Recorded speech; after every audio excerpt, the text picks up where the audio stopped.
What up, peace, everybody? This your boy, the mayor, that DJ named Ace5.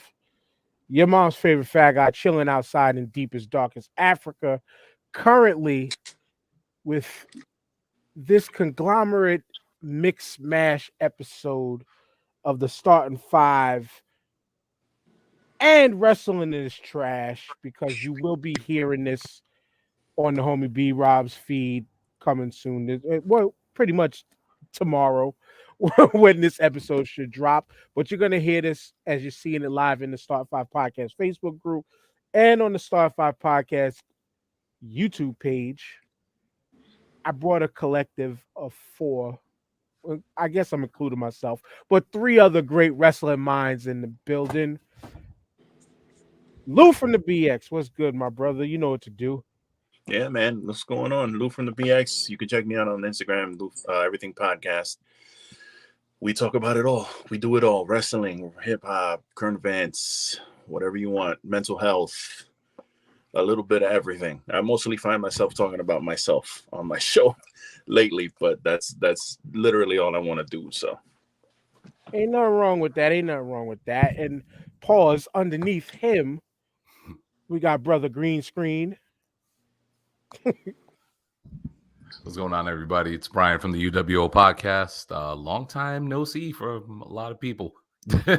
Yeah, word up, man. Word up. But it's all good, and I'm glad to see your face on here. Of course. Doing what we do best, talking that shit about professional wrestling. Exactly.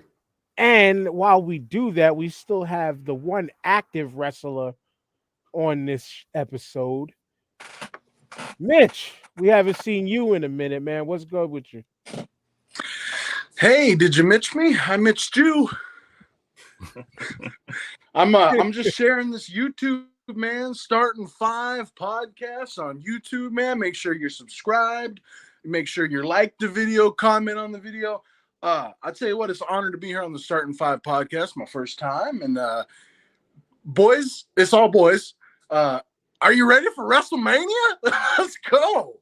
Well, see, you know how things are working on my end. Wait, you were the most excited person besides the TikTokers that I know Brian and I definitely see. Yeah. But besides the TikTokers, you sound the most enthusiastic about this year's WrestleMania card. And that's what we're going to start with. You can start, Mitch. What are you digging about this card? Like, are you feeling the card? Then Lou, you go after Mitch, because I tell you right now, Mitch is holding all the energy right now. Well, I just got back from the batting cages, you know what I mean? Just knocking some balls, man. And I don't know, dude. It's WrestleMania season. The excitement level is always going to be high during WrestleMania season. Mainly for stuff that's happened a long time ago, right? Like, we're just like, it's gonna be good this year. It's WrestleMania. Honestly, though, here's what's sad. The two things I'm looking forward to the most are the two guys that are over 55. I'm excited to see The Undertaker go in the Hall of Fame, see Vince induct him, and I'm excited for Stone Cold Steve Austin. And that's probably not a great thing for the WWE, because you got to build these young guys. But Kevin Owens is getting a rub, but still a guy's almost 40.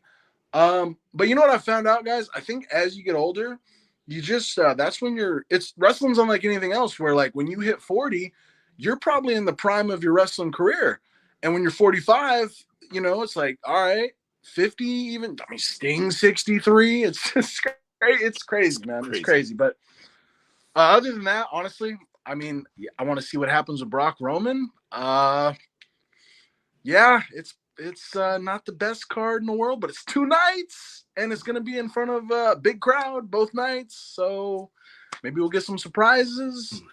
I don't know. Let's break it down, man. I'm glad to be here. You know what I mean? I love everybody. Like Johnny the Muscle Dog Metzger says, guys, everybody loves WrestleMania.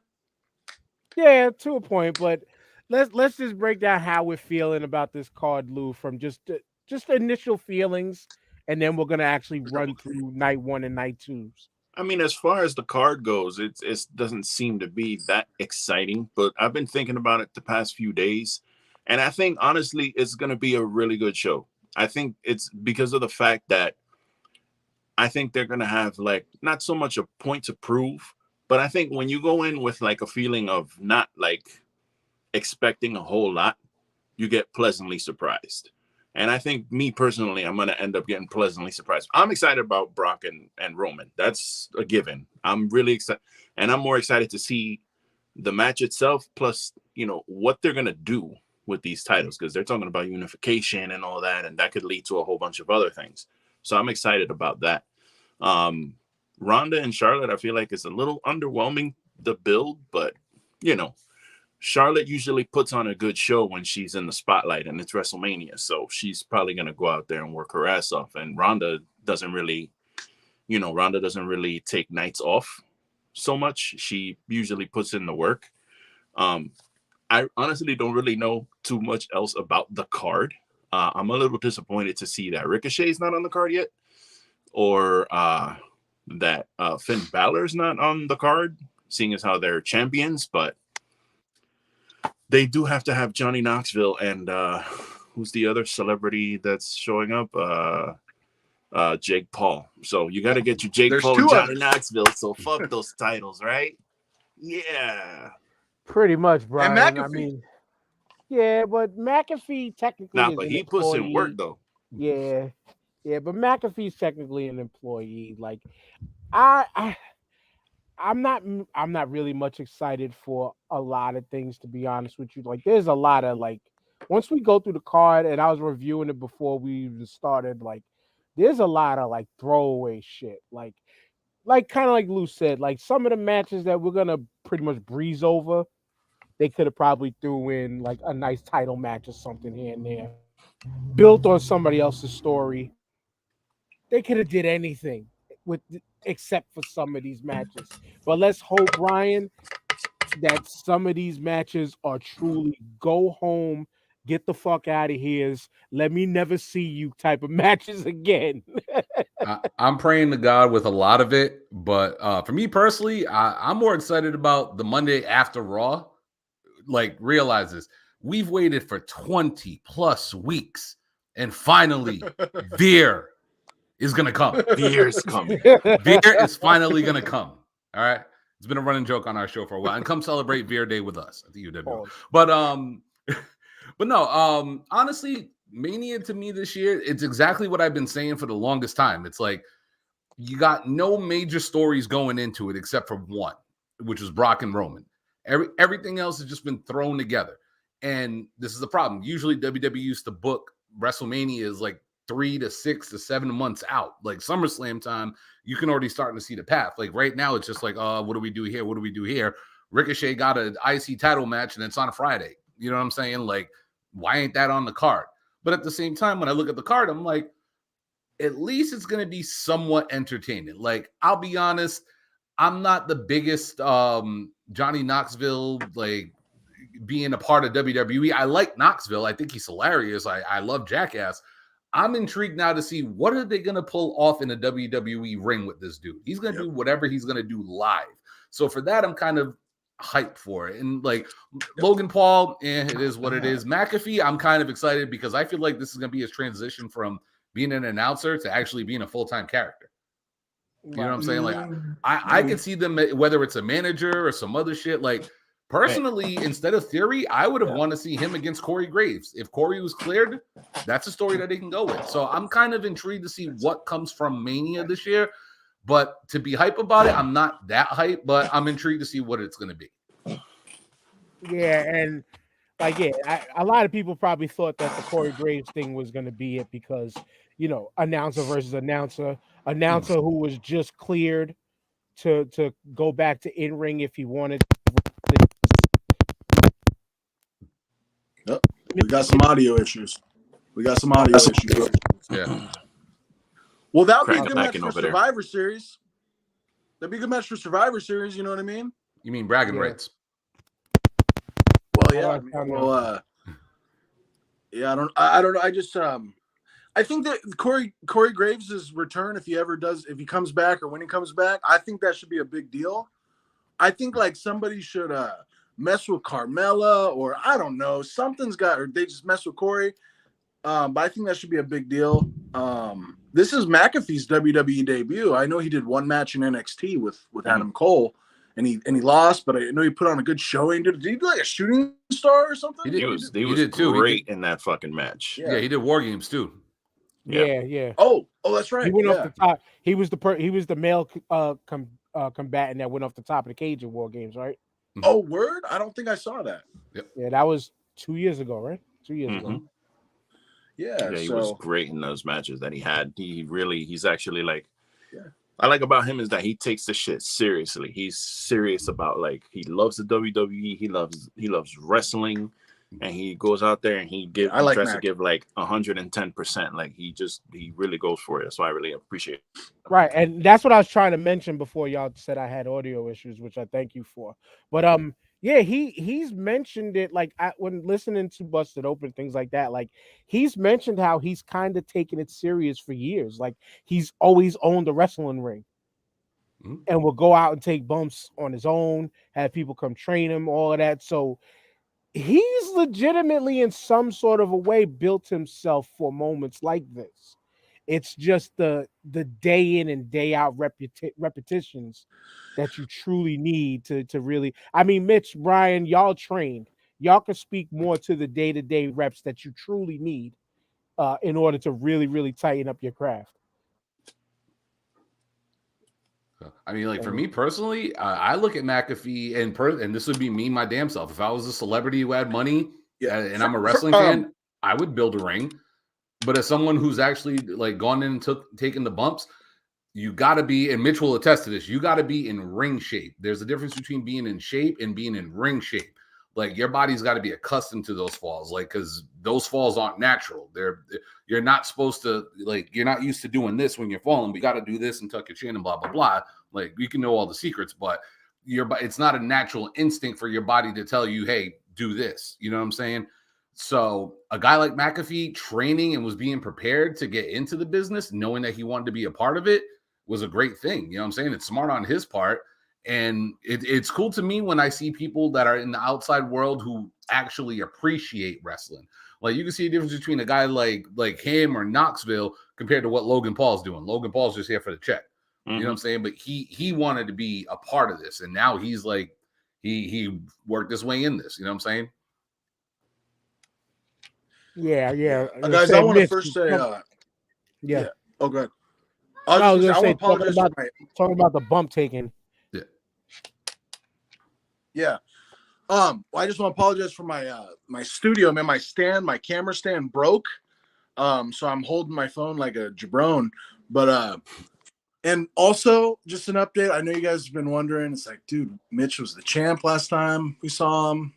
Anyways, I'm not the champ anymore, guys. Oh, so, shit! Your 7-year reign is over. It was on the eve of this, almost 6 years, but I didn't make it. Anyways, it's not about me, but I just want to update you guys because I know you guys were like, man, I wonder. Anyways, bump taking. What was your question about bump taking? No, we was just talking about the seriousness in which Pat McAfee would have had to take in this sport in order to, at least achieve landing a position like this in a WrestleMania. Like, we've seen him take it serious in the NXTs and the 2 matches he did there. Like I said, we've all heard the stories, if you pay attention to his journey into the WWE, that he's owned a ring, he's been training on and off, but like Brian mentioned, there is a difference between being in shape and being in ring shape. Yeah, I really like Pat McAfee, man. He's just got that good vibe to him. I mean, he's an all-star. I believe he's a Pro Bowl and I think even a Super Bowl champion football player, right? He was a punter. A punter, right? Yeah. So, I mean, even as a punter, you're still gonna learn you're gonna get beat up and tackled, and your body's gonna endure some stuff. So that's all. Football players always make pretty good wrestlers if they love it, especially, which McAfee clearly loves it. And I think he'll be fine, man. Austin Theory is a great guy for him to get in there with because he's he can move around really good for him. And I'm sure McAfee's training hard, man. I mean, I know he kind of acted. I think like when Vince was on the show and he's, oh yeah, you know, obviously, like McAfee's probably known for a few months this was going to go down. I'm guessing he's been training. He's in shape all the time for the most part. I mean, he'll be fine. It's going to be like are we talking about that match first? Like, I feel like it's going to be like Vince is going to come out. I think maybe we're going to get Shane coming out. I don't know. But that should be a fun match, right? Like, I think so. Well, and then Johnny Knoxville.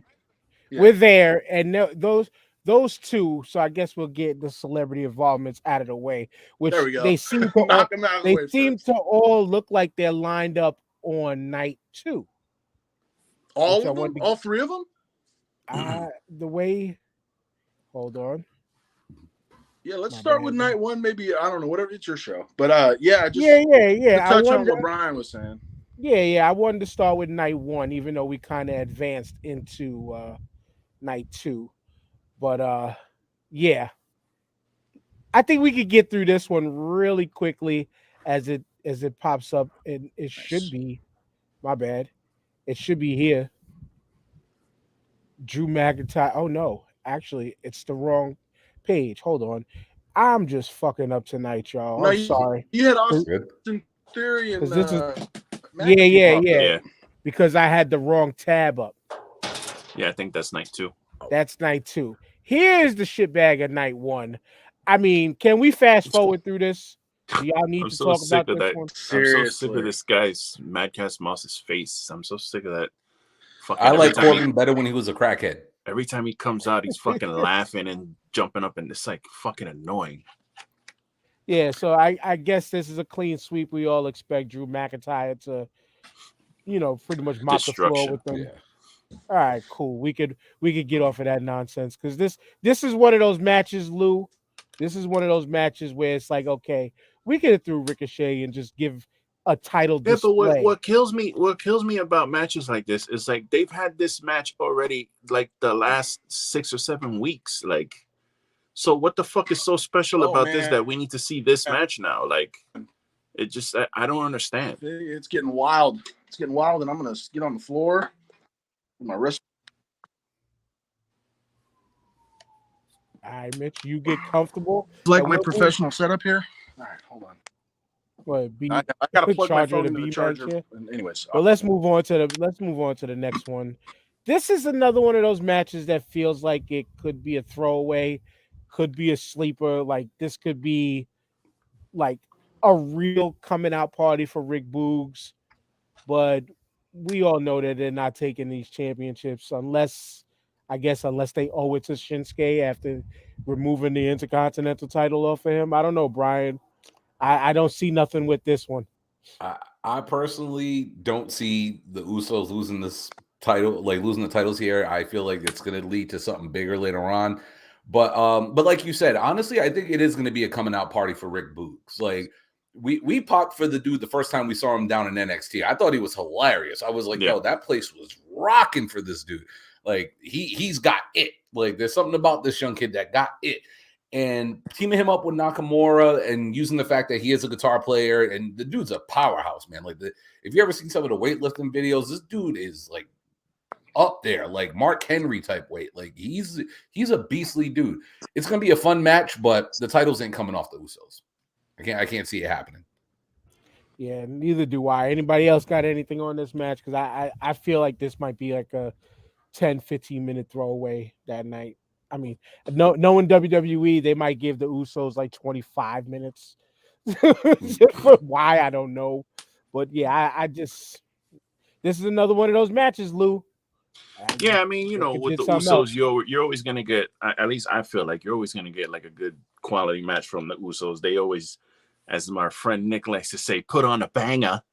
They always usually throw a banger out there. So, and Shinsuke's great. Boogs is great. I have nothing against these guys. Again, it just comes down to like, I've seen this match already like 20 times. So you're giving it to me again. Right. And now, Mitch. Yeah, I could care less about that match. Honestly, you know what I think should have happened? They should have unified the tag titles. I would have liked to seen RK Bro versus the Usos rematch from Survivor Series for both sets of tag belts. I think that would have been badass. Yeah. And also to touch on the Baron Corbin, Drew McIntyre match. Obviously, Vince loves Baron. So I just wonder where Baron's going to be in the next couple of years. It's like, what more can this guy go through, man? He's clearly not going to ever be a world champion. I don't know, man. I don't know what they're going to do with Baron. But, yeah, I just wish we would have got a unified tag titles because we're going to get a unified heavyweight champ. I think it'd be cool to get the unified tag titles. And then just to finish on that, I'd also like to see a unified women's championship since both women's championships are on night one. I'd like to see the winners of both of those go at it on night two and unify the women's title. And to a point, great idea. I agree with you. It get pretty much called, why don't we just unify everything? Yeah. And but like Lou knows from our chat and shit. Like I've been the one person who's been saying for a while now, like it makes sense for them to unify the heavyweight titles because to be honest with you, at least the past year plus, they've been utilizing like the Raw title as more like the workhorse title that the Intercontinental Championship used to be.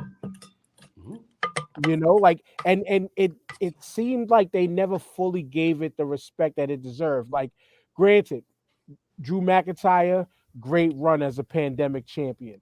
But then you had it bounce on and off of him, Randy Orton, the whole fucking pandemic. Why does that one need to change hands so much? But Roman Reigns stayed consistent. Then Bobby Lashley gets it. Then Big E finally, like we finally get the Big E moment that kind of felt lackluster because it felt like maybe 2 or 3 weeks later, it was over. Yeah. And then now, you know, speedy recovery to Big E and all that good stuff. Mm-hmm. But it's just like the Raw title just never felt like anything. And I feel you on the tag titles, like, yeah, unify those too, because you don't even pay respect to the tag division. No. They need to unify the belts and definitely 100% for those tag team titles. Get rid of that design. Those fucking belts are hideous. Yes. Hideous belts. Awful. I never minded the round looks to belts though. That Spartan head, that shit just looks terrible. Like it. It's awful. And just end the damn brand split too, man, because it's not working anymore, man. They just don't have enough stars. Especially like with the fact that they've released so many people, like you don't really have a lot of people left on your roster. So every week you're trying out the same 5 people. Like, so why don't you just kill the brand split and just make one show and just not one show, but like, you know what I'm saying? Like tell those stories in between the 2 shows. Like it makes sense to me, but I don't know. There must be some kind of, again, this guy's a billionaire, so he must know what he's doing. There must be some reason why they're doing it. I just don't know what it is. They can't eliminate the brands per se because the networks wouldn't be having it. But why? You can blur. So what you guys are saying though, it's more blur the lines of everything. Blur the lines. As a matter of fact, I was talking in the chat last week because I kind of sometimes watch the shows and don't. So I was watching SmackDown. I don't think it was this week. It was last week. And fucking, I was asking because they had Rhea Ripley and Liv on the show. And I'm like, wait a minute. I'm like, hold up. Aren't they on fucking Raw? Did they get rid of like I don't understand why they're here. And they're just like, oh, Nick was just like, yeah, they just basically, you know, just do whatever. And I'm like, what the fuck are you talking about? Like, that shit don't make no sense. Mayor, like, just get rid of the brand Mayor, split. What do you mean the networks wouldn't like it if they ended the brand split? Because I don't think they would care because they're still getting the same show. It's just that's what I meant. Like the brand split as far as how they operate, like as far as the wrestlers, like the draft and all of that stuff. Like that's what I mean by like they blur the lines of that. But SmackDown on Fox, they paid for that. Oh yeah. They're still gonna get SmackDown. They'll still get a SmackDown and a Raw on USA and a SmackDown on Fox, but just it'll be one show instead of like, okay, these guys over here, because you got Roman showing up on Raw. You got Brock on Raw. Then he's Brock on SmackDown. It's like you already got rid of the brand split, so you might as well just do it. And this is where I mentioned, and I'll throw this before we even move on to this. I mean, you know what? This shows how much we care about this match right here. We're not even talking. We're not even talking about it yet. And that's that's the Mysterios versus Logan Paul and the Miz. Which I got something to say about the Miz in a minute. But they called the heavyweight title the Universal Championship for a reason. Yet they've never used that Universal label in having the champion bounce from brand to brand. This is where that title unification, if it happens, makes everything make sense, because you Roman is damn near done with SmackDown, Brian. Like this, what left is there for him to do there? But then when you look at the Raw side, it's like, who is over there for him to compete against? Bobby Lashley, healthy. You know what I'm saying? Rollins, freaking Orton, if they can, which Orton is having. You could tell Orton is having hella fun with Riddle. And shout outs to the Evil series that they put out on the network, because I watched the Randy Orton one today. It was dope. I further understood the dude. But yeah, Brian, I mean, like, you get what I meant by they can't split they could keep the same brands by name, but blur the lines, just like how AEW does with Rampage and Dynamite. I mean, it kind of actually, to be honest with you, it kind of seems now like they have certain people who appear only on Rampage and it's Dynamite. The Black Show. If you look at it, Rampage is the Black Show. If you really think about it, look at the main people that are on the show. But no, but like you were saying, I was gonna throw a shot, but I'm gonna leave that alone. But I'm saying, like, if you think about it, right? Like, all the people who are main event and Rampage are Black people. It held Mark Henry. It's time for the main event. Like, it's become that 1 hour, fast paced, hard hitting, great wrestling show. Diversity issues have been resolved. Thank you. Exactly. That's all I was gonna say. I just want to say real quick with the networks, man. Like I think having Roman Reigns and Brock Lesnar and Ronda Rousey and Charlotte Flair and AJ Styles on USA Network and on Fox, it's not going to hurt anybody. It's going to be great for the company. They don't have enough stars to go around to split brands up. That's been proven. The brand split hasn't even really been real. Like, they've guys, like you were saying, like, they're jumping back and forth. The women's tag champs are allowed on both shows. Really? That's it? Like, it's just weird, man. Just put everybody together. And you know who should be we'll get into it later, but yeah, just put everybody together and combine all these championships. Have 2 mid-card titles. That's fine, I guess. But even that, like that, look at this. Ricochet and what's the other guy? Finn.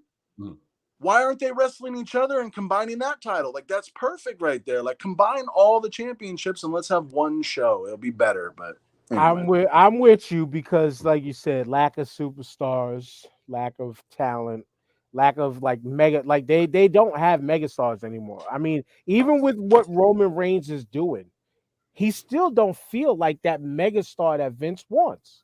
Not at all. And I'll say this when it comes, first off, with the brand split thing, right? The only big problem I see, and trust me, I'm with y'all 100%. I hate the brand split. I'd rather see one WWE with 2 separate shows. But I think the only problem is if it's in the contracts, because they were saying before that SmackDown and Fox, they wanted certain people, and the people at USA wanted certain people. You know what I'm saying? So if it's a contractual thing, that's something they can't work around. But hopefully it's something that they can renegotiate when the contract's up. Because personally, I prefer one show expanded, or one series of events over 2 shows. I'm A-okay with that. And that's probably it right there, because I was thinking about I was logistically trying to figure out, there's got to be some reason why they're still doing it, and that's probably it right there. Fox is probably like, I want Roman Reigns. I want Brock. You know what it is? That shit happened with The Fiend too. When The Fiend was a character, Fox really wanted him. Repeat that, Mitch. Thing that makes sense to me why they're still doing it and why they've been doing it is so they can run 2 shows on Saturday and 2 shows on Sunday. But I don't know how much money they're making doing those house shows. But if you have 2 brands, you can run, you know what I mean, 2 shows on the same day. I don't know. It just don't make sense, man. Yeah, there has to be a reason. It has to be a money-making reason why they do it. It has to be because it doesn't. Know. It's the product is not working doing it this way. At least not to me. And when you go back to when they had, I mean, even when they had 200 plus wrestlers, well, superstars on their talent roster, it still didn't feel like they were utilizing everybody to justify a two separate brand system. And like the other thing, sorry. Go ahead, Brian. No, I was gonna say the other thing that this would truly help is the credibility for some titles. Because we talk about it all the time. Why isn't the IC title on here? Why isn't the US title on here? Because there's really no contenders there. So if there's no contenders and there's not a line of people trying to get the US title, then it don't mean nothing. But if you have the rosters blended together and there's like 5 or 6 dudes who want the US title, will actually care about the US title a little bit more. Or same with the IC title. If you unify the two of them and just make one secondary title, it would make that secondary / mid-card portion of your roster more credible. Because it's like, it was great when a bunch of people were going after the European title back in the day. You know what I'm saying? D-Lo had it, and you had X-Pac chasing it. Shane was chasing it. You know what I'm saying? Baby Boy, Al Snow. Like, everybody wanted that title, so that title actually meant something. Nowadays, I actually missed that belt. One of my favorite designs. Word. Favorite designs. But with what you're saying, though,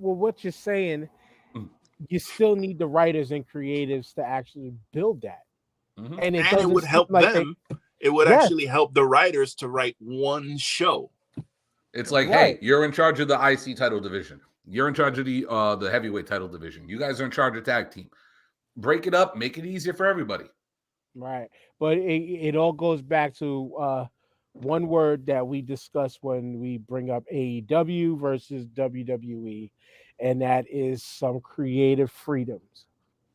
There needs to be a little releasing of some creative freedoms and creative liberties to these writers and into some points to some of these superstars. Can't call them wrestlers, superstars.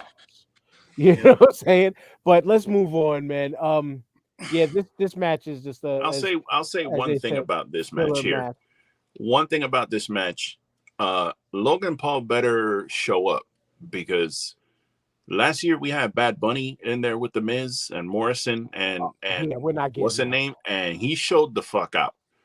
Nobody thought Bad Bunny was gonna go in there and do anything, and that dude showed out. So this dude better go in there and perform, because he's gonna end up looking very stupid. Mitch, I hope somebody showed him how to throw a work punch, because him and his brother be boxing for real, air quotes. But let's hope that somebody taught him a real work punch. I just wonder why he's doing this. He was at WrestleMania last year, took a stunner, right, from KO. Lots of money, I would assume. Yeah, I mean, he doesn't need the money though, man. This guy's making tons of money with YouTube and his fight and his boxing. I feel like he might. I don't know. I feel like maybe it is money though. Honestly, I don't know. We're gonna see. We're gonna find out real quick. But I don't know. I'm not too into it. I'm really not too into this match. I do want to see how he performs though. Like, let's see what he's got. He needs the money to buy another fake $2 million Charizard. But real quick though, I wanted to mention on the Miz, man, like, the man does his job, because I absolutely hate the character. I really do. But after watching the special they did on him on WWE Evil, I like the guy. Like, I like the guy now. I used to like it was like the whole total package was like, yo, fuck the Miz total. Nah. This dude legitimately earned it out the mud. Now, by way of, he made it on reality TV and all that, but you did what you're supposed to do with your 10 to 15 minutes of fame, find a way to capitalize. Mm-hmm. And Miz earned his shit. I'm not a big fan. I'm not a big fan of the character, obviously, but we're not supposed to be. He's not a face. He's supposed to be unlikable. And the fact that he came from a reality show and he came up and everybody was telling him, you're not going to make it, you're not going to be shit, you're not going to be this, to be one of the most decorated champions. I think he's a 2-time Grand Slam champion. That's The oldest. fucking crazy. 2-time Grand And Slam he's champion, never- bro. and he's never been injured. And Yeah. also, Yeah. there's nobody. Last year he got hurt finally after I don't know how Yeah. many decade of not being hurt at all. Oh, So that's right, his knee or whatever. Yeah, But that's Well, but yeah, still, but but that's still, it, right?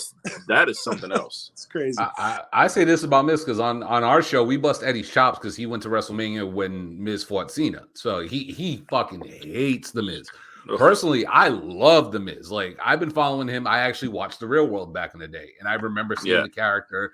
And I thought that at first, because as back in the day when The Real World was like The Real World, Yeah. the show actually had good characters, and I still love Coral.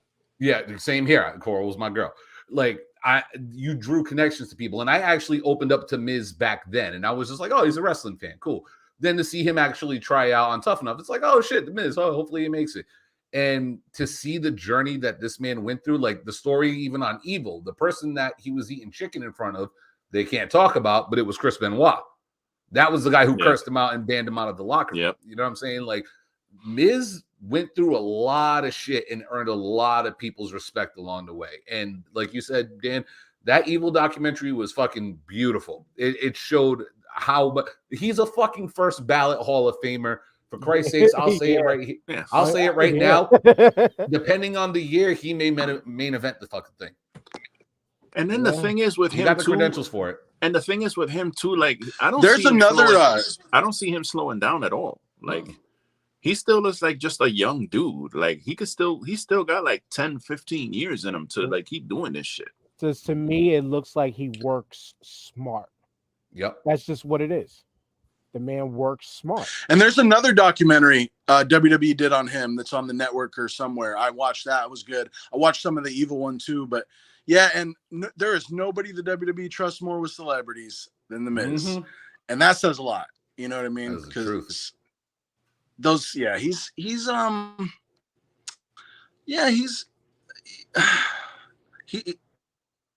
good, man. He's really damn good. And he's got a hot-ass wife. God bless him. Yeah. But I'm just saying, for me to give it up like this, like the dude is special. Like Seth Rollins, Brian, you remember as I called him Neck Rollins all the time. But like he turned me around, I think last year after watching his Broken Skull sessions and listening to him talk like himself with the lisp and all that. Like he made me respect him. But then like a day like today, I'm fucking blasting his theme music, his intro music, going into work in the car. And mind you, side note, You doing this too? In my head, I was like, I wanted to get out the car like that and just fucking go nuts. And then I went to the store, listened to Adam Cole's fucking AEW theme. Like he might have, outside of Max Caster, he might have the best theme song in AEW. Yo, Max Caster needs to stop fucking around and he needs to put that goddamn song out on Spotify and Apple Music, bro. I got the CD. I bought the CD, the AEW CD. It's on there. Pure Fire. They made an album. Pure Fire. They made an album. Best theme song. No, I mean the acclaimed theme song. He said he's never gonna release that shit ever. Good. There's some on YouTube, but they're like the audio sucks because it's people like recording it from live events and shit. But he's not putting that shit out. He needs to put that shit out, bro. I love that fucking theme, bro. Keep that shit in his back pocket forever. Best theme song in wrestling, Sean Spears. Actually, I do like that. Like that song. That theme song is dope. Hard, dude. That goes hard. But it's really something quick, about that drum roll though in Seth's though. We'll get to. I know we're gonna get to Seth's match later, but I'll say this: Seth Rollins is a top 3 wrestler in the world. I said that shit for years. Yeah, we don't really talk about it that much. We always talk Omega or Okada. We'll throw Roman in there because he's holding titles. But when it comes to all-around character, Rollins is a top 3 in the world. I said that shit the day of the draft. We'll debate that. We'll debate that another day for real. Because because there's Kenny Omega's still breathing. Brian Danielson is fucking doing his damn thing right now. Yeah. It's not the best in the world, CM Punk, but he's turned me around. Punk is on fire. He's on fire right now. Yeah, he's turned me around. But then you got, like you said, you got Okada. You think of Kota Ibushi. You think of Osprey. You could throw bro, that guy. Gresham. I'm you telling could throw you, Jonathan every Gresham time I in hear, there. every time I hear Will Ospreay's name, bro, I say the same thing. I didn't know. I've heard that name a million times and didn't really know shit about him. And I started watching his matches, and that fucking guy, that guy's phenomenal, bro. I mean, there's two things, right? There's the best wrestler technically in the ring, and there's the biggest star in wrestling. And it's two different things. So I don't know which one you guys are talking about, but and that's obviously Roman Reigns and Brock Lesnar are the top two stars in the game. Yeah, we said wrestler though. We did. Yeah, I got you. We didn't say superstar. We said wrestler. And when we talk superstars too, like I said, I could throw Rollins in either category. The boy's good. Like I agree. I remember seeing him as a young kid. Shit, I was smoking outside in New York, and him, and the Briscoes were chilling after Best in the World. You know what I'm saying? Like this dude is down to earth, but pure talent wise, I haven't seen somebody come up like him. The only person I can honestly compare him to in a come up wise during that same time was Kenny Omega, just in a different country. You know what I'm saying? But we'll talk Rollins another day. It's just the promos are. It's just the promos aren't. The promos aren't super strong. That's all you got to say about Rollins. Promos just ain't super strong. That's and that's what puts him not at the top. Yeah, but he's WWE wise, yes, man. I would. WWE wise, yeah, I'll totally give you that. If you saw the stuff this kid was doing on the indies, unfortunately, until Ring of Honor is done, like they do something with it. When you check out the shit he did on the independent circuit, you'll be like, oh, damn, if WWE only let him do this. So, but the visionary promos? Shit, love it. Like love indie it. promos? Oh, yeah. Oh, yeah. Yeah. But somebody that you could mention cool. as best in the world that I personally would look at as best in the world is Senior Kevin Steen Owens, the KO show. The Steen Wolf. Let's just get through this real quick because this is something that the world has been waiting for, to see Steve Austin's face in a WWE ring again. What are y'all expecting out of this? To me, is it I'm true? expecting a beat 'em up, maybe. Is it true that they're saying that this might headline one of the nights? It shouldn't, but no, it shouldn't.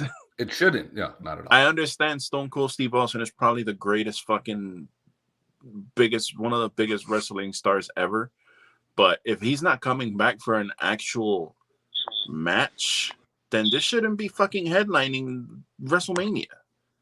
It just should not. It's like a talk show, and then they're just gonna go out there and start like I don't even know what this is. Like, it's exciting because he's coming back, and supposedly he's in tremendous shape. But like, what the fuck is this? Are they gonna have a talk show and then it's gonna turn into a brawl? Is he just gonna come out and start whipping his ass and then drink 200 beers? Like, I like, what is this? What is this? I hear you laughing, Mitch, but like I'm expecting a beer truck type incident, maybe.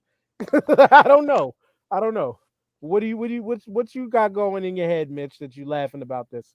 Let me go last. Let me hear what you guys all have to say, and then let me give you what I got. I got something good for you. All right. Well, I'll say this. Like the wrestling fan in me, the I don't even know how to say it. Like the historic portion of my like wrestling soul says this should not be the main event of night one. And then I look at the card at the end, like when we get to the end of the card of night one, right? Really think about it. You have the biggest money-making draw in WWE history with, like what Dan just said, a young guy who a lot of us see the potential in if they just let him go to become that next huge mega star. That is it right there, motherfucker. Damn, that's, you know what? I'm listening to that, and I'm like, God damn, you make perfect sense. And think about this, right? There's a backstory to this. When Kevin Steen was on the indies, he ran into Stone Cold Steve Austin. He was just a chubby kid from Montreal, wore a singlet, was asking 1,000,001 questions. Stone Cold said, listen, kid, the only thing you need to learn is never stop running your mouth. Kevin Owens' mouth has got him to a spot at WrestleMania with the guy who told him to do this. That guy being the biggest draw in wrestling history, Steve Austin. In Dallas, Texas, Steve Austin's hometown. I could see why, and I'm not saying they should. I can see why this can be the main event of night number 1. You actually completely turned me around on this. You 100% turned me around on this now, because I don't even know what's supposed to be quote unquote the main event of night 1. Like exactly, like when we get to the end of the card, we'll just think about that and we'll come back to it. Like I know Dan, you're running the ship, but I really want you to think about it and come back to it. This doesn't even have to be, like you said, a match. It could turn into a match. It could be. Wait, what happened? Who froze? Maybe that's your phone freezing. But no, I'm saying like it doesn't have to be a match. It could just be an Austin segment. Think about how many episodes of Raw just ended with Steve Austin in the ring. You know what I'm saying? And a guy like Kevin Owens, who we know can go on the stick, who's a tough guy, who fights anyone. Him and Steve Austin get in that ring, magic could happen. You know what I'm saying? So that's just how I look at it. But like I said, the purist in me it shouldn't be the main event. But WWE wise, on a 2-night event, yeah, I could totally see this being the closeout of the show. Right. And to me, I mean, main event is probably going to be the last match I'm going to bring up for night 1, which should be Ronda, which I'm sure she probably even has contracted. I got to be a main event. You know what I'm saying? Yeah, you know what I'm saying? Okay. I see. Because they're not giving the black woman another main event, even though, you know what I'm saying? You know. Now, and I'm not calling WWE racist, you know, even though they got racist tendencies. But if you really, really look into their history, they've taken care of black folks pretty decently, to be honest with you. Mm-hmm. And starting with the first Vincent McMahon and his driver.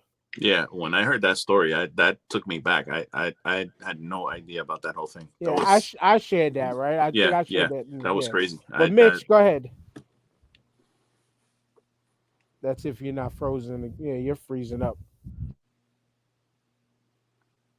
Mitch? Can you hear me? Am I here? Yeah. Yeah, I hear you. Okay. Yeah, I was having. Okay.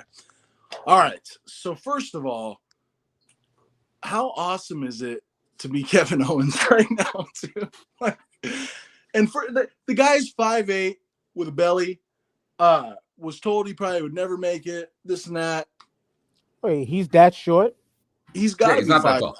He's got to be 5'9" at the. I gotta look it up now because he looks like he's maybe my 6 height. feet. I don't know. Anyway, this guy is gonna go into the main event of WrestleMania with Stone Cold Steve Austin.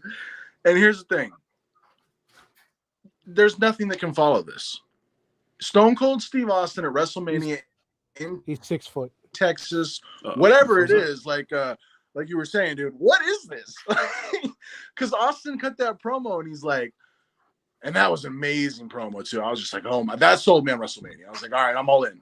I'm getting the pizza. I'm inviting everybody. Let's go. Kevin Owens is 6 feet tall. Yeah, so he says. But Austin's like, it's been 19 years. This and that's like, dude, he's refereed at Mania 2 or 3 times.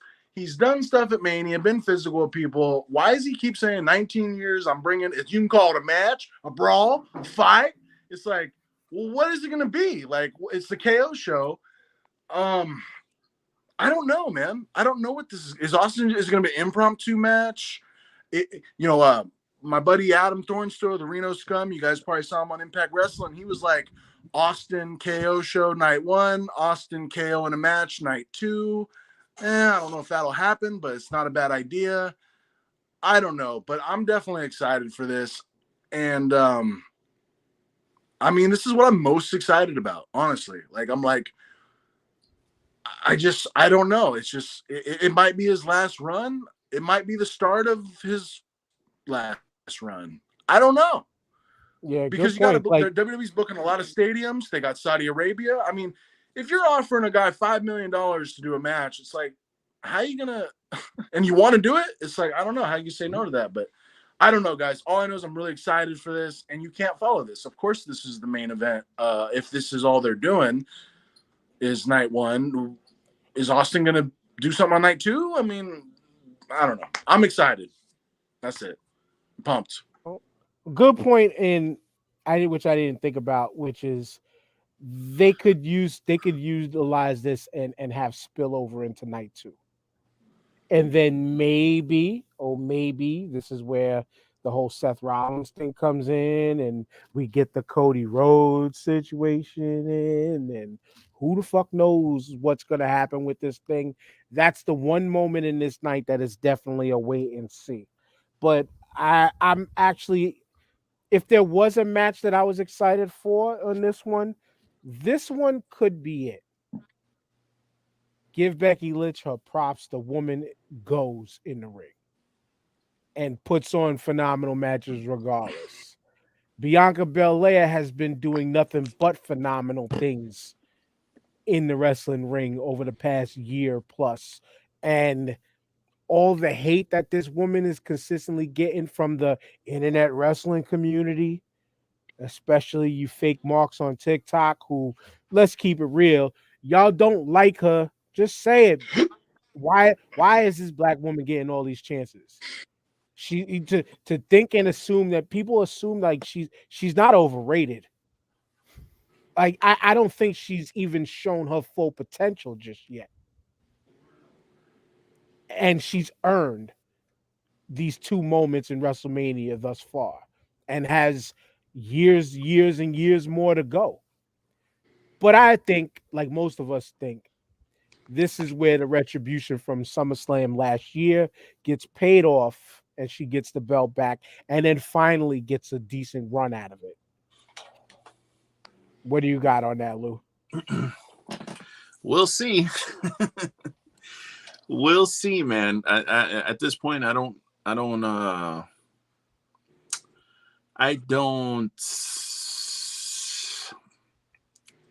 love to see it because I think Bianca's phenomenal. And, you know, Becky's had the belt for what? She's had it since SummerSlam, right? SummerSlam was what 6 months ago, maybe? Yep. So is it time to take it off of her? I guess so with the story that they've told.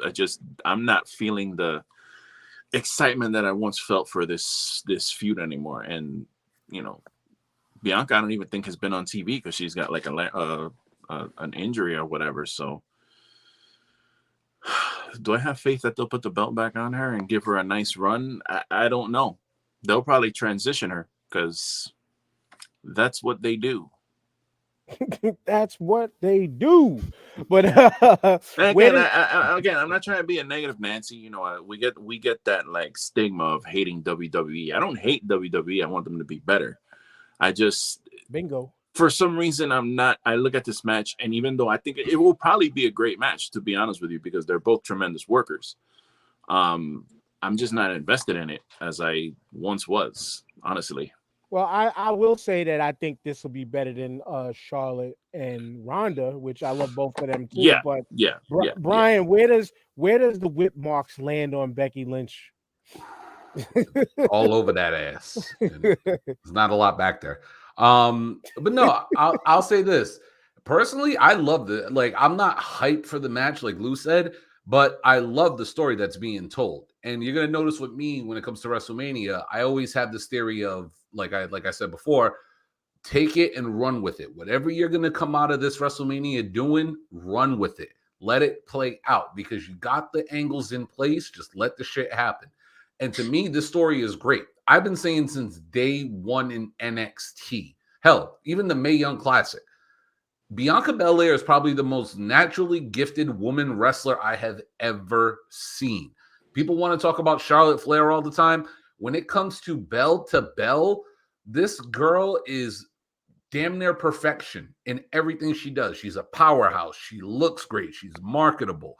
In the ring, like, yes, is she green? She's still relatively green for someone who's only been doing this for like 4 or 5 years now. But she's naturally, like, you see the raw potential in this girl. And the Becky Lynch storyline, like, people, like you brought it up earlier, Lou, you know, she had the belt since SummerSlam. She's technically hasn't lost the title in almost 3 years. You know what I'm saying? Like, she's been a champion for almost 3 years now, aside from her pregnancy. So her coming in and taking this belt off Bianca, I think, was a stop to see if fans would still be behind her. I think they still are. And I think this match at WrestleMania is going to show the hell out, and Bianca's going to take that title, and they got to let her go on a ridiculous run with this thing, because anything less is you're just wasting her again. If it's a transitional thing, it's a horrible move for this girl. But and my let it. my I thing, say give it to her and let her run with it. yeah, true indeed. And my thing is like, you know what, internet wrestling community, once Bianca does win, hopefully if Is they do give it back it to her, you know what I'm saying? This is when just you me, now you throw or is the Liv. audio all jacked up? You're freezing, Mitch. That's what it is. Okay, yeah, it must be on my side, guys, because the audio sounded all jacked up, and I apologize. Yeah, but Man, don't worry about it I though. got to We're get better, live. guys. We're Yeah, I got to live get right better. now, so it's all good. But yeah, this is when now you see Liv Morgan get thrown in Mhm. and lose.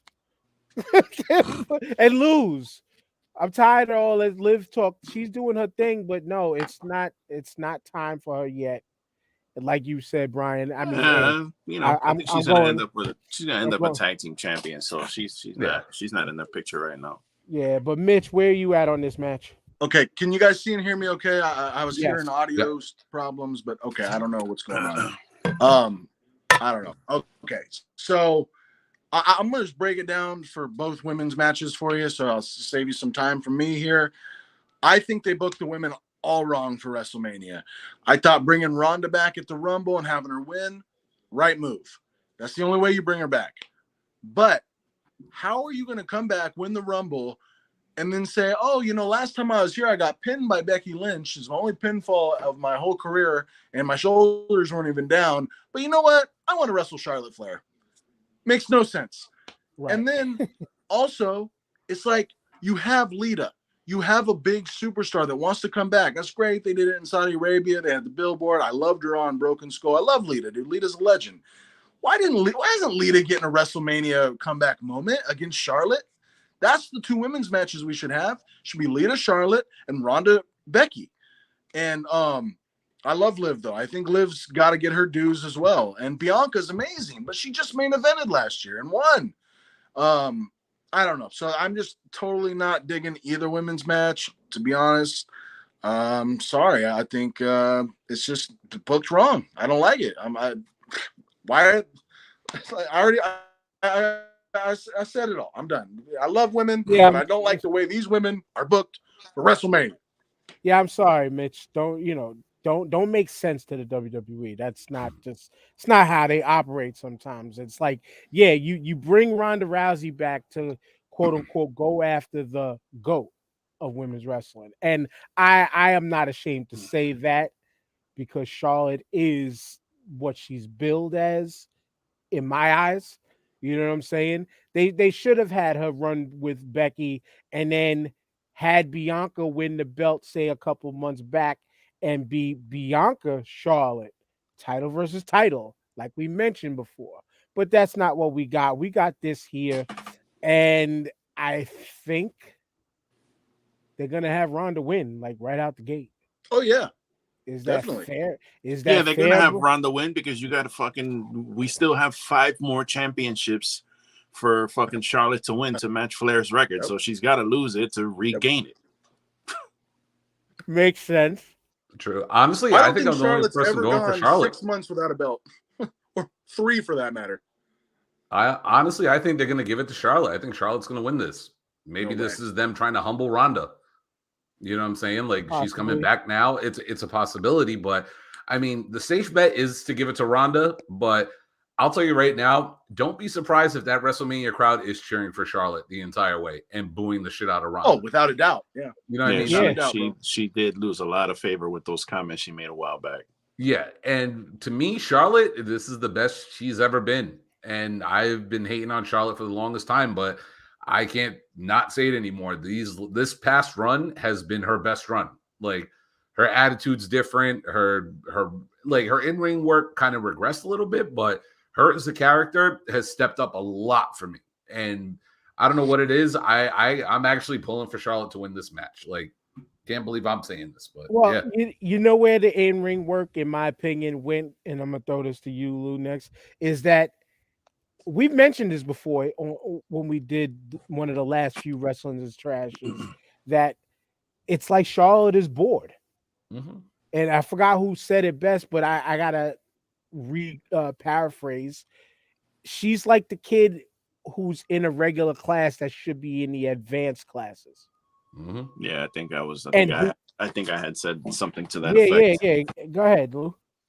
Yeah, she just again, but it's WrestleMania. That's why I think when we started the show off, we were talking about matches that will probably exceed expectations. I think Charlotte's going to step up to the plate and bring it because it's WrestleMania season and it's WrestleMania. It's the big stage, so she's going to have her big entrance and she's going to go in there and she's going to put on a big show. I think she's going to do great. I don't know how long Ronda is supposed to be back for, so that will affect the outcome of this match. So that does make a lot of sense to see Charlotte retaining. And honestly, I would like to see that because, I don't really like this whole thing where outsiders show up and just take the belt.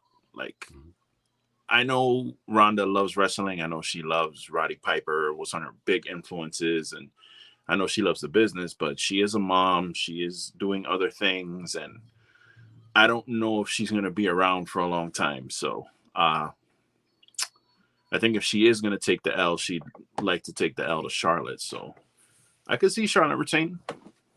Makes sense to me. Yeah, likewise. I mean, I don't mind it, and then what's the name has to build herself back up, and or not even build herself back up, but they could create the story then where her and Becky Lynch can have a run, and I would do it somewhere similar to Randy Orton and Drew McIntyre, but without a belt, where they're going back and forth at each other, back to back, but no matches. Like give us some old school vibe of, I like to always bring up Taz and Sabu. Like rebuild their story without them quote unquote touching in a match. You know what I'm saying? Like bring them back where they could touch each other, like in backstage interview, running, bang, knock them down, this, that, the third, constantly talking shit back and forth with each other in the ring, couple little fisticuffs here and there, but no match. No match. Let it build to like one of the big four. Let it build, wait till Survivor Series. Or even fast track it to SummerSlam. SummerSlam probably is what, 2 or 3 months away. Like it's not that far away already. You know what I'm saying? Like that's what they could do with that. But now on to night 2, so we could get through this shit. Because this match here, I mean, this is gonna be a banger. So well, you know what? With the talents that are in this picture, this could most definitely be. I wasn't. This is not one of those I'm checking for, but I'm watching it. But I'm not like personally invested in it because this could be the Arcade Bro breakup. Even though I personally don't think they should ever break this up. If they do, I want this breakup to be like on some like shake hands, amicable shit. Like, not no Randy Orton turn. Yeah, I don't need to see like, Randy Orton fucking RKOing Riddle and then Riddle and him go bad. I really don't need to see that. Right. Like, I honestly have no desire to see that at all. But I do have the desire to see the Street Profits with the title again. But WWE, they don't really respect the tag team division. That's why we have a 3-way tag match. Brian? To me, this is pretty much the entire Raw tag division in one match. There's really nothing else to say of it, which sucks. So, like, don't get me wrong. I love all 6 competitors in this match. I think Otis and Gable are very underrated. But then again, they're only working with same 2 teams. So it's as far as you can go. And I feel like for some reason they're teasing a Profit heel turn for something. I don't know why. I've been seeing it little by little every week. But I really don't know. Maybe the safe bet is to put the belts on Gable and Otis. You know what I mean? And they'll give the Profits a reason to turn. And like you said, maybe the Orton Riddle thing is over and done with. I do love Orton and Riddle. I think they're freaking hilarious together. But I could see Alpha Academy coming out as the winners in this one. But the match, yeah. I just look at this shit, Lou, like you broke up Heavy Machinery to put Otis back in a tag team. You know what though? That's fun Honestly, though. That boys was winning for a little bit, damn it. honestly, it seems like I'm trying to like make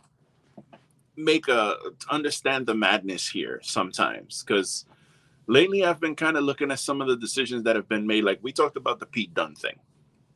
We explained that. Like people are, they changed his name, they fucking ruined Pete Dunne. Bro, nobody was checking really for Pete Dunne. Nobody really was. And Pete Dunne is I love Pete Dunne. I think he's great. But again, when I'm rehashing something we've already said before, but just to kind of wrap it up so it's understood for whoever's watching, Vince sees Pete Dunne and he goes, okay, I have an idea. He's a small guy. He's got a mean face. Let's hook him up with Sheamus, and he can be like that Joe Pesci-ish kind of little angry dude who you don't fucking want to mess with because he'll beat you to death with a fucking chair type character. And that's going to get him over on the main roster. So when you look at Heavy Machinery, even though they were pretty fucking over, Vince probably saw, because I don't even remember the other guy's name anymore. And that's with all due respect. I don't remember his name. But he probably looked at that other guy and was just kind of like, I don't see shit with this guy. He just saw him and was just like, I see nothing with this guy. And honestly, I don't remember his name. I don't know what he's doing now. I don't know if he's retired, wrestling, running a fucking steak factory. I don't know what that guy's doing. But he saw the potential in Otis, gave him a little singles run, gave him the Money in the Bank thing, put him with Mandy, and now he hooked them up with Gable, and now they're doing their thing. So it's like sometimes people, when they get angry about these decisions that get made, you got to kind of look at what's going on now and be like, bro, he's going to WrestleMania and he's in a 3-way for the tag titles, whether they're respected or not. That's a big deal. Yeah. So, you kind of got to, sometimes there's a bit of a method to this madness, bro. Lou said to Tucker, that boy got some meat. He said he in a steak factory. Yeah, that's no clue what that dude's up to now. That boy got some meat. Tucker. Well, Mitch, you back? We good now? Yeah, I had to get some food in me, man. Ooh. Oh, there you go. I'm an eater. I need to get some meat. But anything on this here? Yeah, man. Like I said, I think the tag titles should not be defended. Like I thought, it should be unified tag title match. But this, I'm more interested in this tag title match than the other one. Dude, Riddle and Randy have been. This is almost a year-long thing now. I say keep it going. They just lost the belts and won them back. I don't know. I say keep it going. And let the RK Bros retain here. Yeah, see, I like to say keep it going just for the tag team itself, because this might be, if not the best, this is the second best version of Randy Orton I think we've ever seen. Like the best was him versus Drew into the Fiend situation, and then this guy. Because we're getting to see the mature, I'm dealing with this knucklehead kid, but you know what? We was all that guy. Like watching his evil documentary, like Riddle is the younger him, but not as cocky in a way.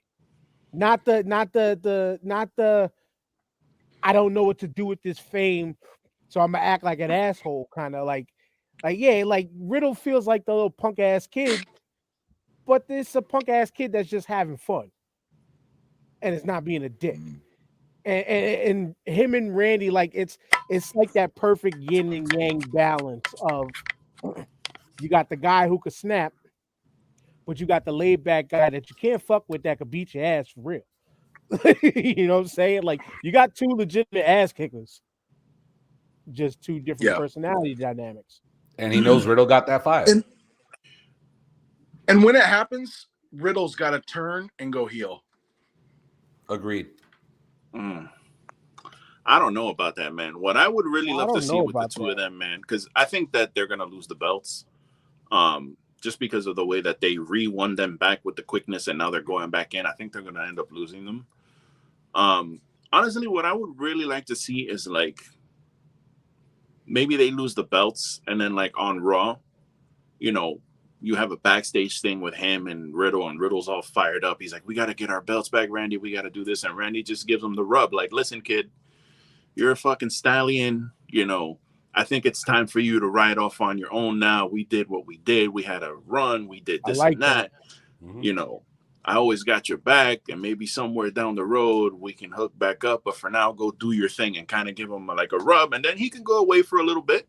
And then they can even do something where, you know, eventually there's maybe like they're trying to work. I don't know. I'm shooting here, but like if there's some kind of tournament to see who's the next like in line for a championship shot, you maybe could have Randy and Riddle kind of meet towards the end there and have like a little match there and something. There's a lot that they could do. That sounds good. You know, I think it might have run its course by now. They can keep doing it because they can, you know, run it into the fucking ground. But I think they've had a really good run with the RK Bro thing, and I think maybe it might be time to kind of go separate ways. Yeah, I like that idea. And we, speaking of shooting and kind of just running with it, we already ran with this one already. So let's just get like match predictions. Like I think Pat McAfee actually is going to show out in this one, but it's going to be an Austin Theory win because it's clear as day. They think this kid is the next, and he has the look. He has the talent in ring. You know, he can talk. He can definitely get better there. So, but Pat McAfee is going to really like I think you said it before, Brian. Like this is going to be the turn where he might be, or was it you, Mitch, who said this is going to be the turn where he might be full time in ring? But I can see it. Yeah, I was saying I think this is McAfee's coming out party. I think this is going to be him solidifying himself as somebody who could be utilized as a performer on a regular basis. But I agree with everything you said. Austin Theory, to me, is the future in WWE. I've seen this kid out here in the Indies. Really, really good in the ring. Natural athlete. Great charisma. He gets it. I give Kyle a bunch of shit all the time for calling him the great Austin Theory. I'm like, it's because he's still young. The kid's got a really bright future. And I think him being close with Vince is going to show that, you know what I'm saying? Like, he knows what he has with this young kid, with Austin Theory. So I agree. I think I say this all the time on the show. Theory's going to go over while McAfee gets over. Yeah. True indeed, Mitch. You didn't say that. Mm-hmm. But what do you say? Or did we lose you again? Okay, Lou, because we did lose Mitch again. Yeah, man. I think this is gonna be one of the better matches on the show. McAfee's gonna show out. Austin Theory's gonna show out, but Austin Theory 100% should go over in this match. There's no reason why Pat McAfee should be pinning Austin Theory's shoulders to the mat. It just shouldn't happen. Austin Theory is the future. That kid is going to be a world champion. He's got basically everything going for him right now. So it'll be good for him to get a win at WrestleMania, and then, you know, it just builds him up that much more. I'm actually curious to see what he's going to do next, because it's are they going to put a mid belt on him, or are they just going to shoot him all the way up there to the top? I'm very curious to see what they do there, because the way Brock threw him around, the way he was running away from Brock and that elimination chamber was not a good look, at least for me. That shit was great. I loved it. It was good for Austin. It was good for Austin. And it's a shame that Austin already made his WrestleMania debut, I think 2 years ago, when they did the COVID Mania. But I was going to say, I think Austin Theory's got some star written all over him. He's pretty much WWE's MJF, because just the young guy, not as gifted on the mic and as MJF. But yeah, I think Vince McMahon's gonna do something crazy, man. I'm just like, I think he's gonna do something crazy, and because the documentary he's filming, right? I don't know if you guys know about that, but Vince is filming a Netflix documentary, and they need a way to end this. And yes, Bill Body, I did hear you say this. I think they need a way to end the Netflix documentary for Vince. Yeah, so shout out to Bill Body. He said this first, but I think that he's right. They will do something physical with Vince in the ring as a way to end the Netflix documentary. That makes sense to me. But either way, this should be fun. Fun match, maybe. Yeah. I don't know. Yeah. And you Hopefully. can see it. You can see it in Pat's face in this picture. Like he's ready to have fun, while Austin is like, "Yeah, all right, next." And then we ran through the gamut on this one too. Kinda. This is just gonna be a 24/7 type of title fight in a way, but this, I just see Johnny Knoxville doing a bunch of silliness and going over on Sami Zayn. No. I do see this is the WWE we're talking about. I can see it. It'd be good for somebody to make a return here and screw Sami Zayn, but I don't know, man. I think Johnny's just going to take a weird bump or something. Yeah, like you said, silly, stupid bump. I don't know. Maybe the Jackass crew gets involved. Maybe we get somebody to come out, but I don't know who would come out. Yeah, I am interested in this match, though. I'm a Jackass Mark. So, yeah. I just uploaded. Just a quick plug. I uploaded on my YouTube channel when I was 15 years old doing Jackass stunts. And so I just uploaded on my YouTube channel. But youtube.com/ImageValentine. But I'm interested in this match, man. I want to see what Knoxville does, I guess. I love the way he sold AJ Styles in the Rumble. That was great. I go back with the whole CYK days. I remember them boys. Days. Yep. I go back with that whole Jackass shit to that far. Like, well, when we heard about Jackass, then people was like, yo, like the real skater heads that I knew, it was like, yo, you got to check them videos. Out. Yeah, CKY, yeah. But you had to check them out then. But Luke, I mean, I'm really not expecting much. But hey, Mitch just mentioned running. Maybe this is where they bring Cody in. Oh my god. Oh my god. No. What about Butterbean? Oh jeez. That would actually be kind of dope. Butterbean returns to WrestleMania. Yeah, but I see. But if they do that, they have to have Vince Russo walking them out to the ring, bro. Well, no, then Bart Gunn. So you got Butterbean runs down, right? To screw shit. Johnny, and then here comes Bart Gunn. That's storytelling. Long term. Bart Gunn helps Sami Zayn win. And speaking of storytelling, we have this tag match that truly had no real storytelling. This is just like, hey, what women do we have on the roster? Okay, you, and you. Go out there and do something. Seriously. Yeah. But this is a cluster. This is Sasha and Naomi for the win. The funny thing to me about this match is like, so you have Seth Rollins on Raw a few weeks ago looking like a sad boy because he doesn't have his path to WrestleMania and he can't seem to get a fucking path to anything and he's all sad and he doesn't know what to do. He tries to steal Kevin Owens' idea, then he tries to steal AJ's idea, and then meanwhile SmackDown, you have fucking Natty and Baszler just run out, interfere in a fucking tag team match, and then Sonya Deville's like, hey, all right, you guys are in WrestleMania now and you're in the tag title match. So it's like, fuck, Seth, why don't you just go run into somebody's title match so you can get your ass into WrestleMania, you fucking dummy. He tried out Monday with AJ. Yeah, for real. He's like, I didn't say that, but if you want to bring it up, sure, we'll have a match fighting. Why don't he run in on this one? Yeah. Honestly, this match to me is I hate to use this term, but this is a piss break. Like I don't care. Honestly, I think they're gonna give this one to Liv and Rhea. Like you said on even on TikTok, people love Liv Morgan, and it's a way to put a belt around her. You know what I'm saying? And Rhea Ripley, I don't even know how to say it, but she kind of screwed herself with her initial debut and run. I don't think she came out looking good, botching with, like, you couldn't have a good match with Asuka. You couldn't have a good match with Charlotte. Like, no matter who they put you in the ring with, you couldn't have a good match with anybody. But I feel like WWE's still behind her, so maybe this is a way to, cheer them up. Sasha and Naomi, I feel like that's not going to last long, and Shayna and Natty are just there. I love the way Sasha and Naomi gyrate when they enter when they make their entrance. They're the best gyrators in the game. This is I ain't mad at this that. is a match though, right here. Hold on real quick, because we are, but I thought Rhea Ripley and Charlotte matches were actually pretty damn good.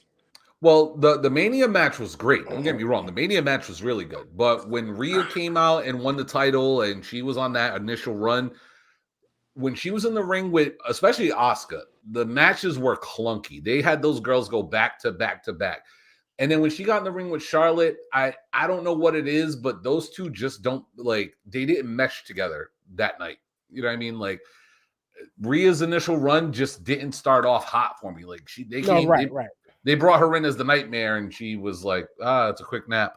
She was a nightmare. Yeah, no, I get it, but I just thought, just saying that matches with Charlotte, I think Charlotte made her bring the best out of. Oh yeah, don't get me wrong. The Mania one was great. I love that one. That one was great. We fought Eddie about it, but no.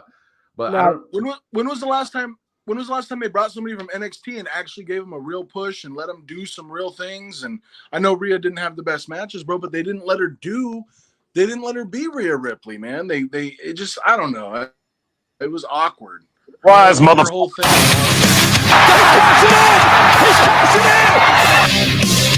Cashing in, motherfucker. With the real surprise run, and he made see Lou. You gotta update the music, B-Rob. B-Rob.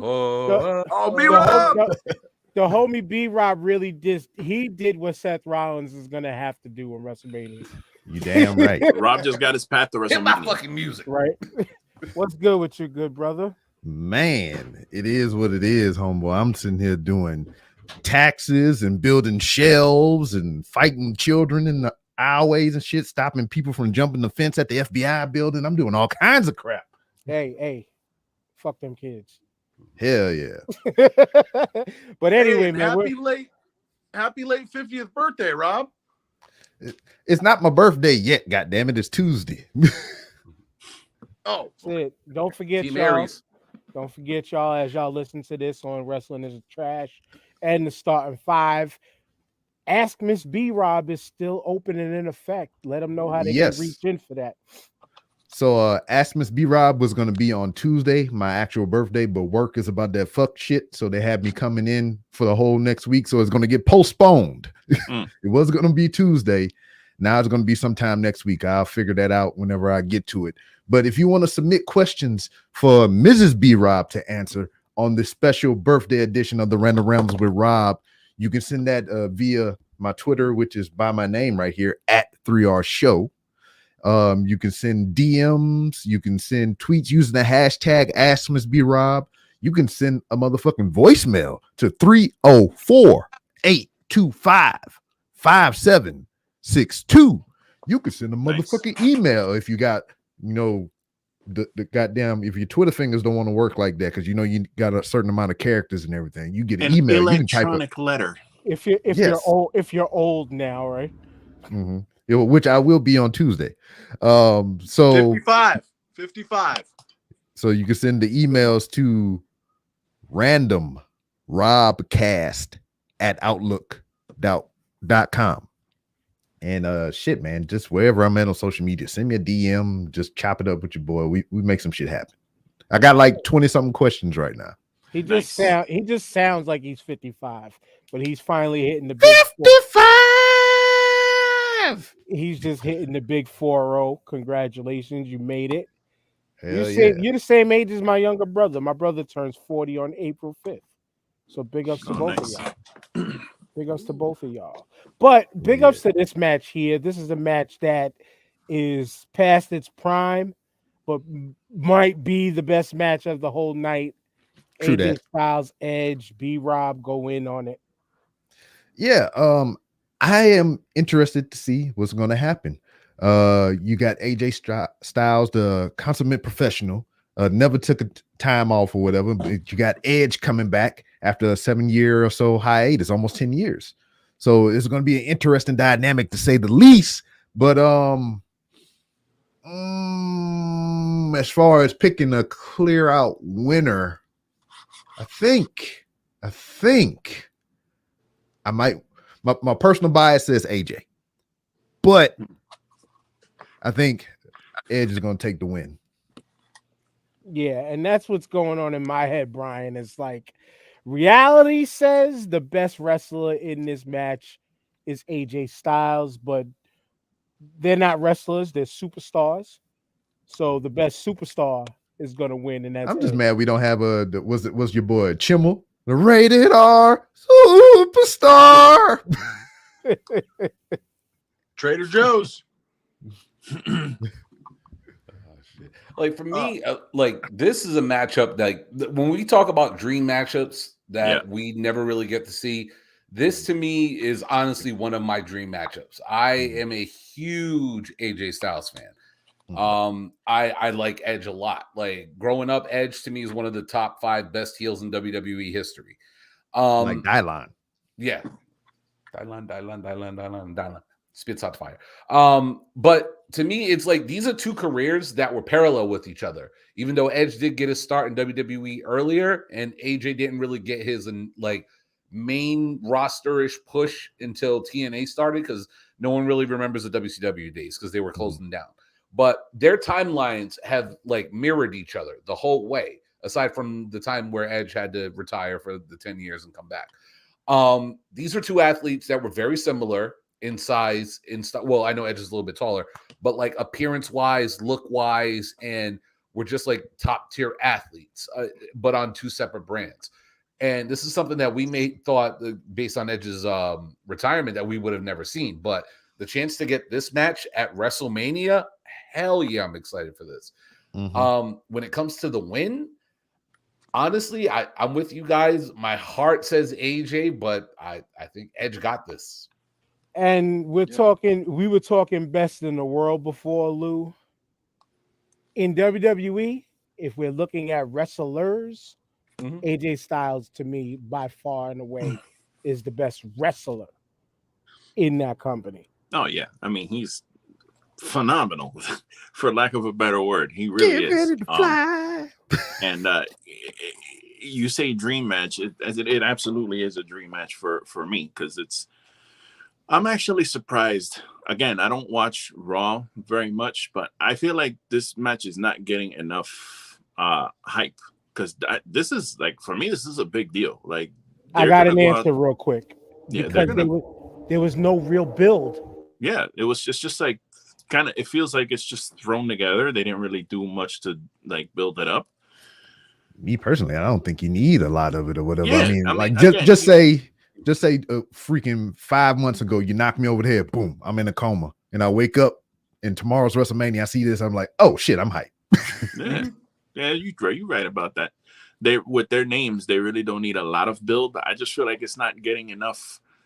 Like, maybe it's just me because I'm not like all on top of the product, but I don't feel like it's getting enough like hype. Because this is, on paper, this is a fucking, I mean, this is probably the second, for me, the second most match I'm excited for on the card besides the main event. So I think it's going to be I have to agree with you guys. It looks like Edge is going to squeak it out. I'd love to see AJ win, but I think we're going to get an Edge thing here. I would actually like to see Edge get a title run before this whole comeback thing is over, man. Even if he just you Rey Mysterio it for too long.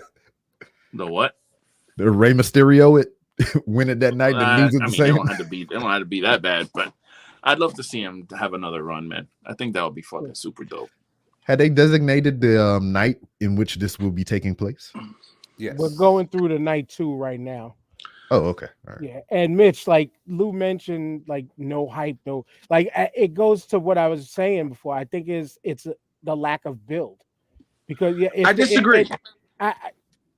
I look at it. I just look at it as like real, like for real hype, like to really get people up. Like, to me, there's a lack of build, but I see the purpose in the lack of build because the night ain't about them. Yeah. I disagree, man. I disagree. Here's the thing. I don't watch any of the TV shows. I watch Twitter highlights and maybe some YouTube highlights. But when Edge came back in January, all right, before the Rumble, there was already kind of like, all right, am I going to wrestle? Who's next? Is it going to be AJ or Phenomenal or whatever he said? And here comes Miz, right? Okay, so we didn't get it. Then he comes out and cuts a promo or whatever. And then next week, I think he does it again. And then finally it pays off with AJ coming out. And then we get the heel turn. And then we get the new music for the first time in 17 years. And I also disagree with these guys not being in their prime because storytelling-wise and promo-wise, these guys have never been better. And like somebody just said, they don't need the build anyways because it's just two legends wrestling at WrestleMania. But they turned Edge heel. They turned his music. I'm pumped. And we got one more Raw. You gotta forget, we still got one more Raw before this. And this will probably be the match of the weekend. I'm gonna guess probably the match of the weekend. Yeah. Where my debate and dispute is with you and what you said is it's only because it's legitimately, and Brian, you could attest to it because you've probably seen more of it than all of us. It was done in what felt like about a month. Yep. And Pretty that's why it just feels like, here you go.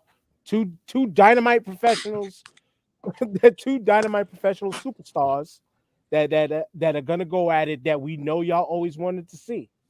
Yeah.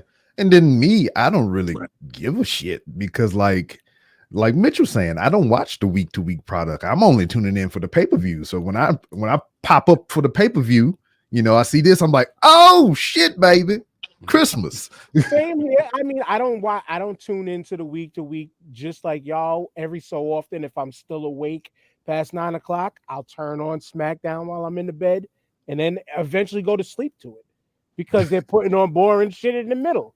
You know what I'm saying? Sign of the times. You know what I'm saying? Yep. But enough of that because that match, to be honest, should be the heater that opens the night. Oh, yeah. This clearly is the one that closes the night. We finally been watching Sacrifice. Nice segue, Mayor. That was top of the line right there. I like that. I try sometimes, That was nice. 8 years of trying. But this is the match that we all have kind of been waiting for to finally, in some sort of a way, possibly, who the fuck knows, we get an end to this story. We kind of lost it. We lost it via Roman COVID. Mm-hmm. We lost it via Roman COVID.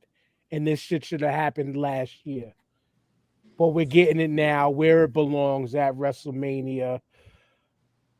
This is the one that 6 in a lifetime. I want Brock to win, just like I want AJ to win.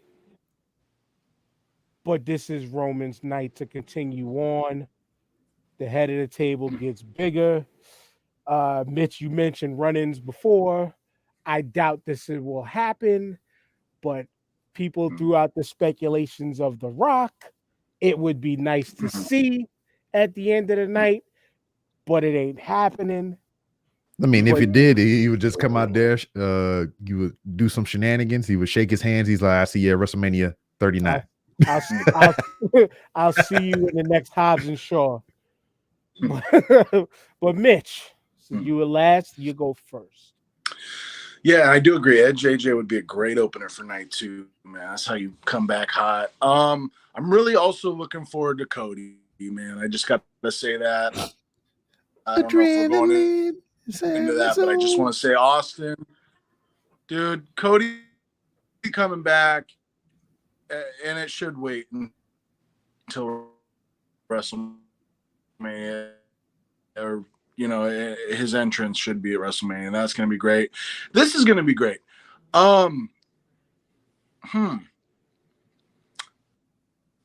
So I think we need something big, like besides just Roman winning and standing tall.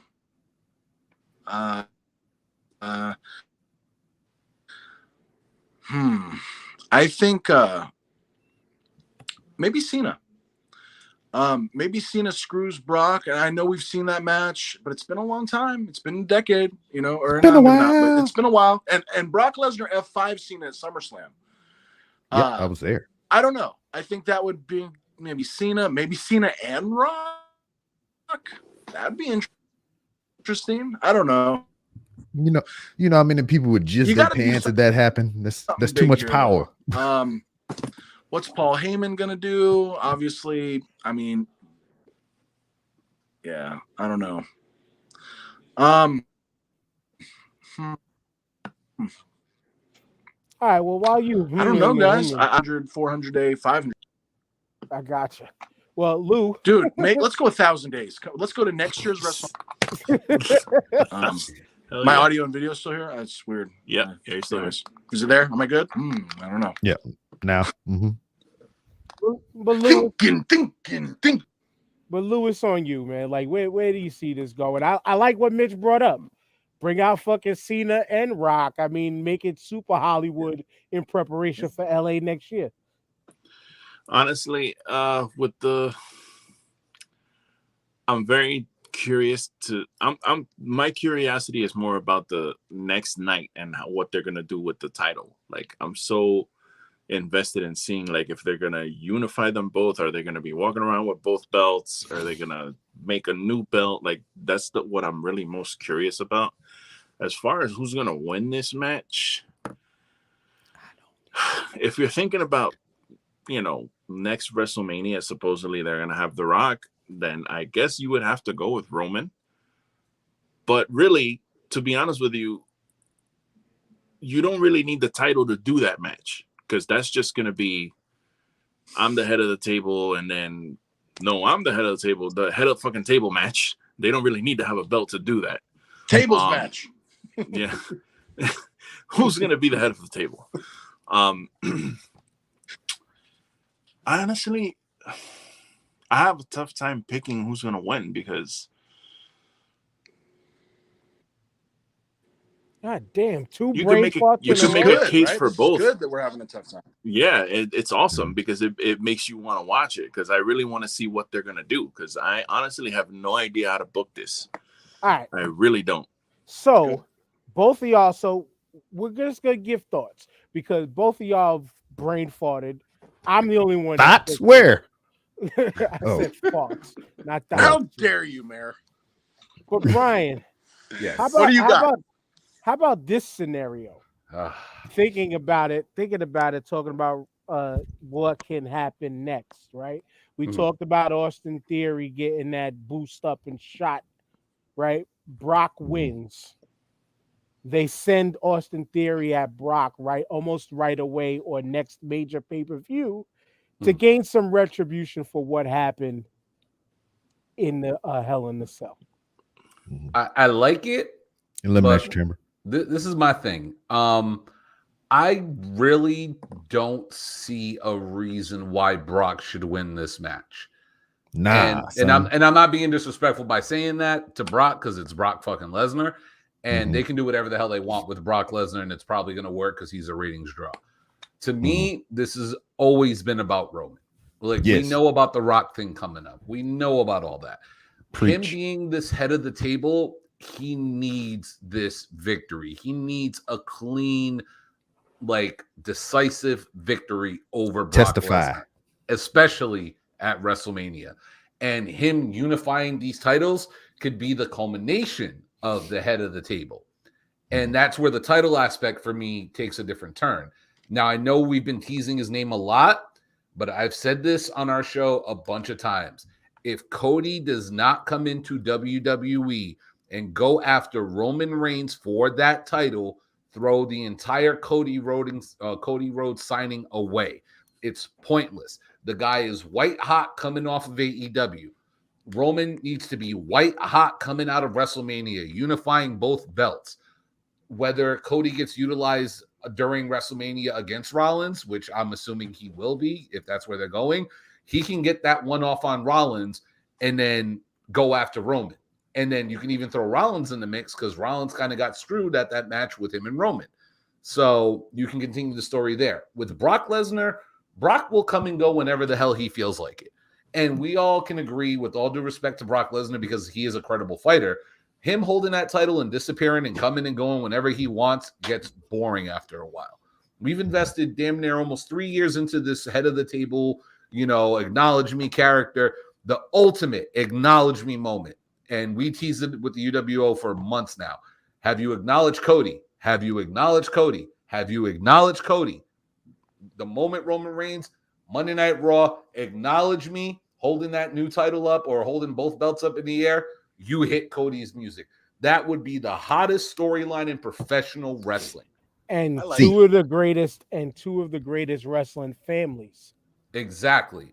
And Cody can come in and just use the whole, I left you guys, I had to do it because it's in my blood. My father left you and Does came he back. still wrestle and Rollins? And came back.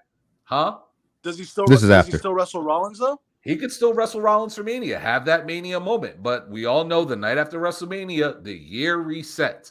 And what better way to reset it than having the hottest name in WWE against the hottest name that came out of another company? Yeah, I'm all about it. That is your competition.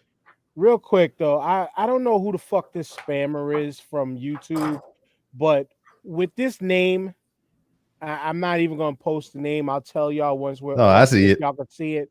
You gets no play, you gets no love with just pressing letters in the fucking chat. Whoever the fuck has a name like this on YouTube, why the fuck didn't YouTube fucking ban this? You can block them, I think. I wish I knew how, but this is ridiculous. I'll Mitch slap a little. No, there you go. Mitch slap. What's up? Okay. No, that person is blocked. No, but I was getting ready to throw it to B Rob, but yeah, go right ahead, Mitch. You say what you want. I want to hear what Rob has to say. Actually, before you go, I think you're gonna love this idea, Rob. I'm listening. This one's for you, brother. So Brock Lesnar wins. Here's how you end the show. Brock Lesnar standing there with the titles, right? He's the new champ, and then the lights go out. Oh, you motherfucker! Can do it, dude. I would jump off a bridge. You have to see Undertaker. You would have to jump back. Yo, you'd have to jump through the table you just built. Yeah, I would go out there and fucking smash my vinyl player and everything. I was like, ah. How about this, B Rob? What if Taker is the guy to answer Rollins' challenge, and Taker gets his final match? That's what Bully Ray was saying. Man, I tell you what. If I was controlling the StreamYard meeting right now, I would cancel Mitch and your screen for that bullshit. I didn't say Matt Hardy. That dude. Fuck him too. Fuck that guy. Fuck that other guy you just mentioned. I don't want to see none of that all shit. That power. Why y'all want to do that, man? This is how you treat me before my birthday? Shit, I just had mine. Happy birthday! What'd you make, Brian? What, 35, 36? He made babies. 38. Oh, that's it. I'm knocking on 40's door. I ain't there yet. Y'all two are the young bucks of this show. I'm younger. I'm 34. Come on. Oh, I'm the young guy. They all the elite, being the elite down there. Lou is the OG. Are we all bald too? We have an all bald crew. The 5 bald. I got a shave, but yeah, got a little stubble, but yeah. I got oh shit. Classic. What do you got, Rob? I'm dying to hear, bro. What does Rob have to say about this main event? Yeah, I mean, it makes no sense for Brock to win, but he's doing so fucking well as a babyface, and it's just like a whole other side of him. I mean, we've seen flashes of this in the past or whatever, but he's taking it to a whole nother level. His promo ability has improved immensely during this time frame and everything, and he's just doing some of that old school attitude, ruthless aggression shit. You know, you bringing out forklifts and all kinds of other bullshit and whatnot. So I mean, just in that aspect alone, I mean, why wouldn't you put the title on this dude? But I don't want that shit. You know, I want the tribal chief the head of the motherfucking table to reign supreme with 2 titles, 1 title, 4 titles. You know, he can have both of these belts and he can hold the Usos belts at the same time. So we are siding with the tribal chief. And also, I know I put out a video like maybe last year or a year before, my dream entrance for Roman Reigns to come out dressed as a Spartan and shit with the shield and the daggone spear and shit. Now, since he's been embracing this culture more and talking about this tribal chief shit, I want him to come out, him flanked by each Uso with the Samoan garb on and shit, and they all out there with the titles on doing the war dance and shit. I want that shit. Bring it back. Have the whole family show up. Yes. The whole Safa, Sika, bring everybody. You cut out all the lights, and then you just have 2 flames just light up on the stage, and then they start spinning this shit. You have the motherfucker spinning the fucking fire, or whatever, and then it just damn spotlight come down in the middle of the stage, and him and the Usos there, and they just start doing the shit. And then they just walk down, play a slow ass music. Take them 2 years to get to the ring, and then they have a fight. I like that. That would be not no pun intended, but that would be fire to have the whole family come out, like the Alpha Sika come out, then Rikishi come out, or even just have their presence represented on the fucking screen behind them or something. Just the whole lineage, the family tree, just pictures. All the way back to the High Chief first. Yep. I like that. That's kind of I like that a lot. What about this, you guys? And I mean, this might not, again, I don't know what you guys are going to think, but regardless of who wins this match, either way, this will work. It will. So, what if the glass shatters? Ooh. No, this is just as bad as that other thing. No, I'm just saying. No, it would if be he's got interesting. More than one left. It would be interesting. You know, as much shit as I talk about these old motherfuckers coming back, that would at least be interesting because he always talked about how he regret not, doing the job with Brock and shit. So that's if Brock was to win. In case Brock wins, break glass, But if Roman wins, dude, Roman and Austin? No. Nah, I don't want that shit though. it makes sense with Brock, but if Austin would have come back, I like to give it to Kevin. Like, give it to somebody who idolized you. You know what I'm saying? And but yeah, I mean, that way. I mean, I think what Mitch is saying or whatever is like, I mean, even if him and KO have the interaction or match or whatever the fuck they do tonight, Austin comes away the victor in that, regardless of what it is. And then later on that night, in case of Brock wins, break glass, and they stand face to face at the end, and they close the show like that. Can you imagine Austin and Heyman on the mic, dude? And I can just see this. Oh, you want me to acknowledge it? You little son of a bitch. Acknowledge this. I can just see that. That'd be great.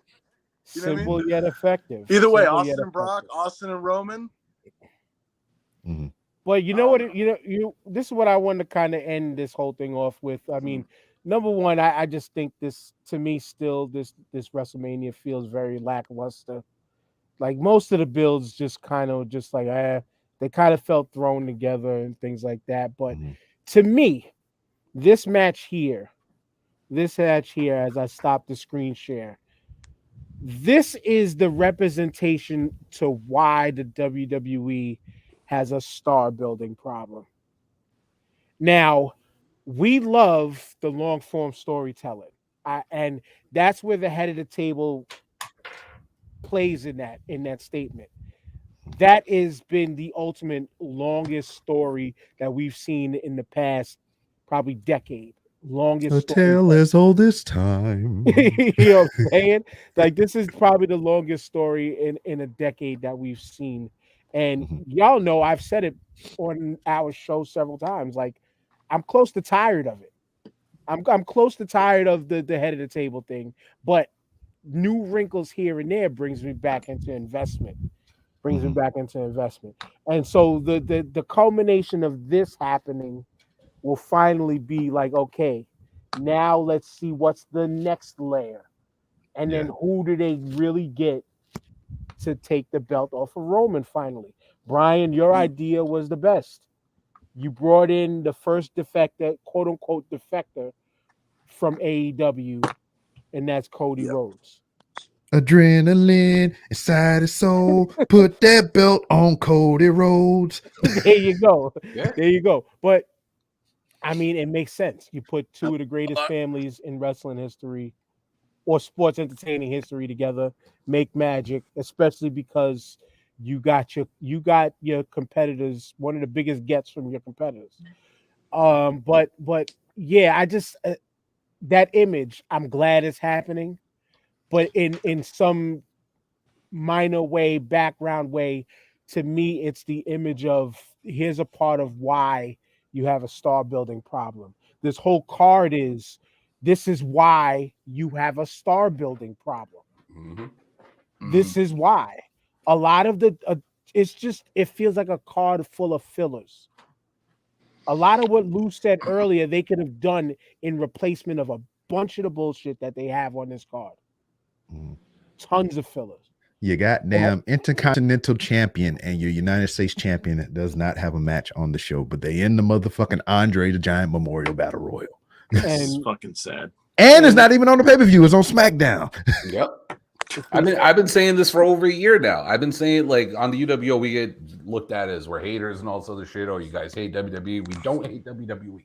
We say this all the time. We wish they were doing better. And I feel like it's a sentiment a lot of people have. And I've been saying this for a year now. I said, look at what WrestleMania is going to be. It's going to be Roman Reigns in the main event and a bunch of filler. That's all it is. Look at all the celebrities that they're bringing in.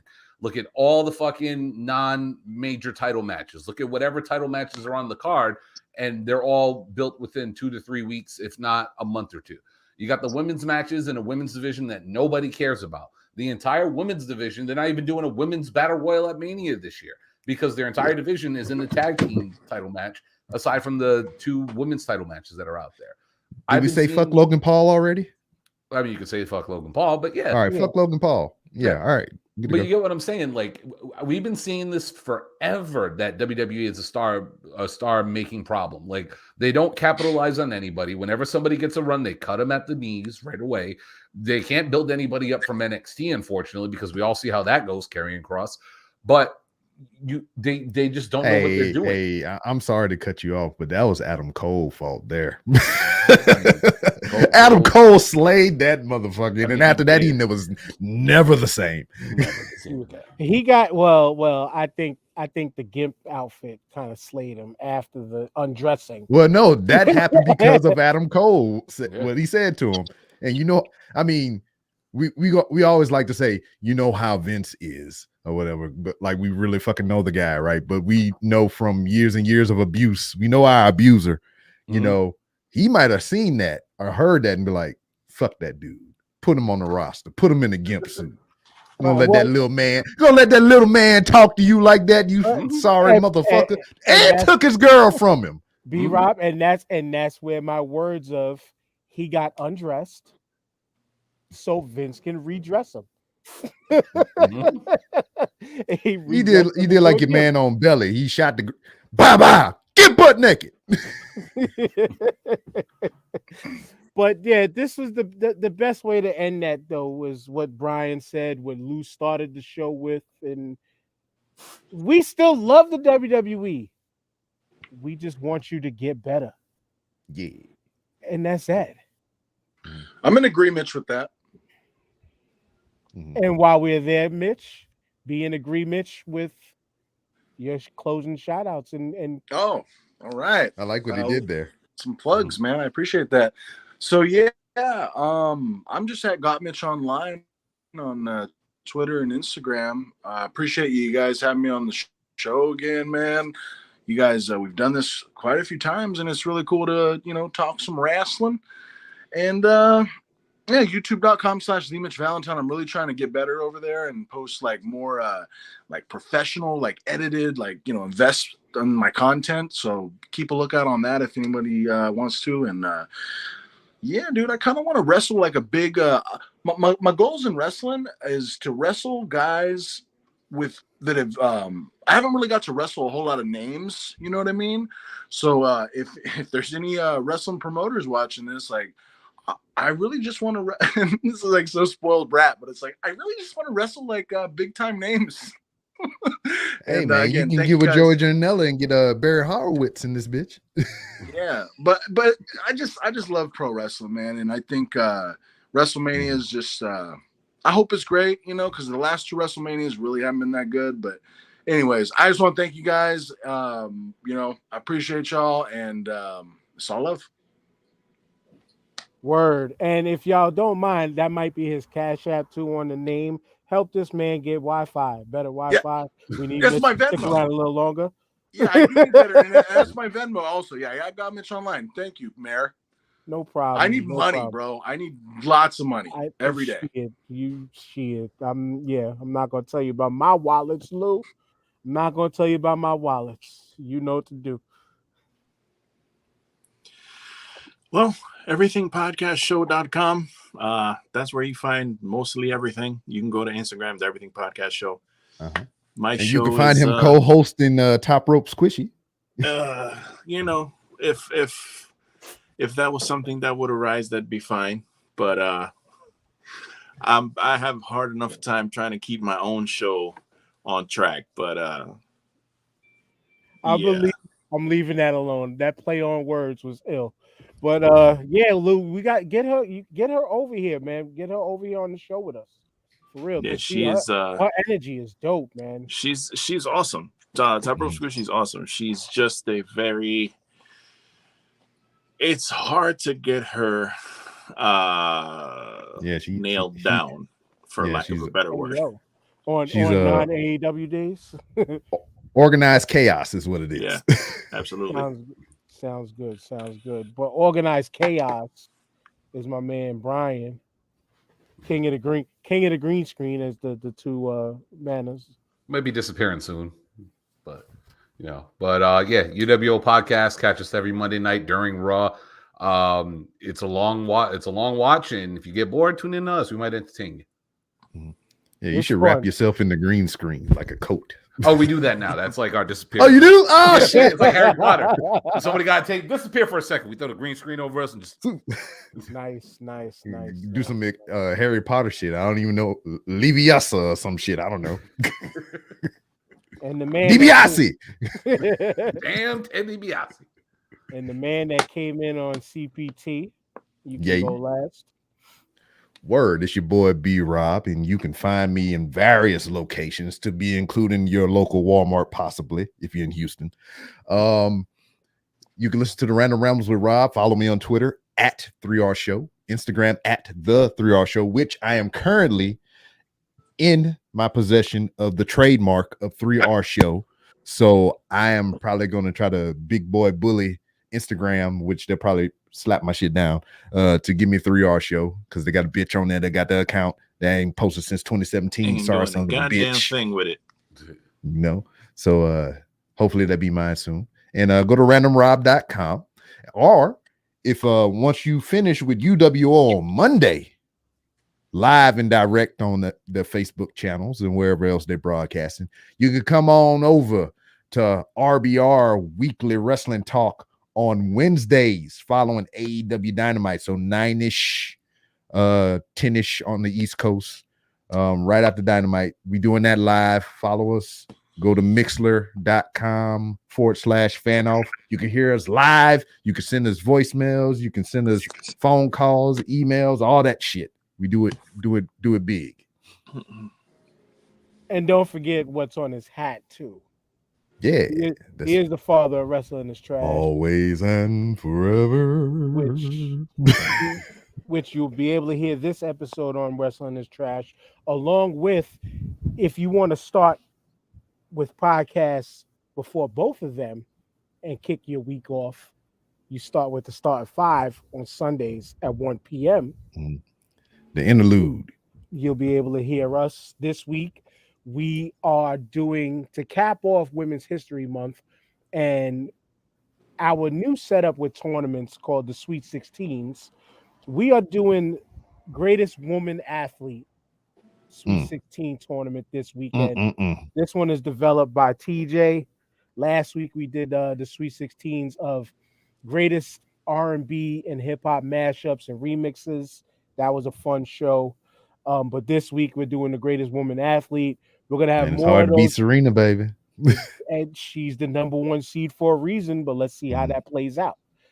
So tune in tomorrow because that'll be the whole 16 seed 8-round matchup gets done in one show, one episode.